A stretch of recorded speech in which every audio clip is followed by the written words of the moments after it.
உங்களுக்கு தெரியுங்களா, நேற்று என் வீட்டில் ஒரே சண்டை எனக்கும் என் வீட்டுக்கார அம்மாவுக்கும். எதனாலன்னு தெரியுங்களா? உப்பு. நேற்று நான் சாப்பிடும்போது ஒரு 1/2 டீஸ்பூன் உப்பை நான் போட்டேங்க. அதை பார்த்துட்டான். நான் சொன்னேன், life without salt is like food without லவ்னு. ஒரு லுக்கு விட்டா பாருங்க, அது கல்யாணம் ஆன ஆம்பளைங்களுக்கு தாங்க தெரியும். ஏடா உப்பு போட்டா திருப்பி அதில்? அடுத்த நாள் நான் ஹாஸ்பிட்டல் போகும்போது நான் பிபி செக் பண்ணேன். அப்போ தான் புரிஞ்சுது, உப்பும் காதலும் ஒரே மாதிரி. கொஞ்சம் இருந்தால் சுவைங்க, அதிகமாக இருந்தால் சொல்லு. நீ தான் தைரியமான ஆளத்தை சொல்லு.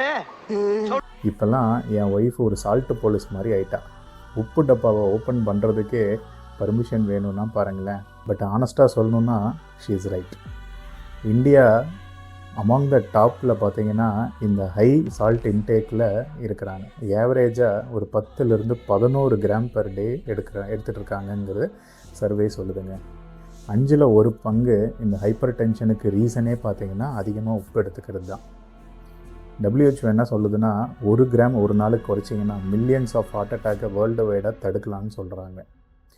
அதிகமாக உப்பு சாப்பிட்டா பிபி வரும்னு மட்டும் நினச்சிடாதீங்க, ஸ்டொமக் கேன்சரும் வரும்னு சொல்கிறாங்க. நமக்கு தெரியாமையே சால்ட் அங்கங்கே ஒளிஞ்சிருக்குங்க. எதுலெல்லாம் பார்த்தீங்கன்னா இந்த ஊறுகாய், papad, chips, biscuit, bread, instant soup, sauce, அப்புறம் லோ சால்ட் பிரிண்டட் ஃபுட்ஸ்னு வருங்க.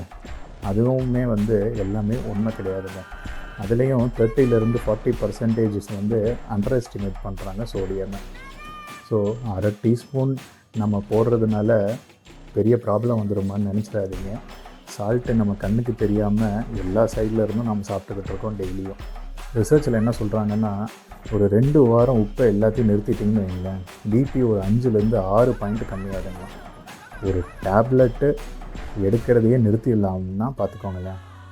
உப்பை குறைச்சா சாப்பாட்டில் டேஸ்ட்டு குறையாதுங்க. லைஃப்பில் பிபி, டென்ஷன், ஸ்ட்ரோக் இந்த ரிஸ்கெல்லாம் குறையும்.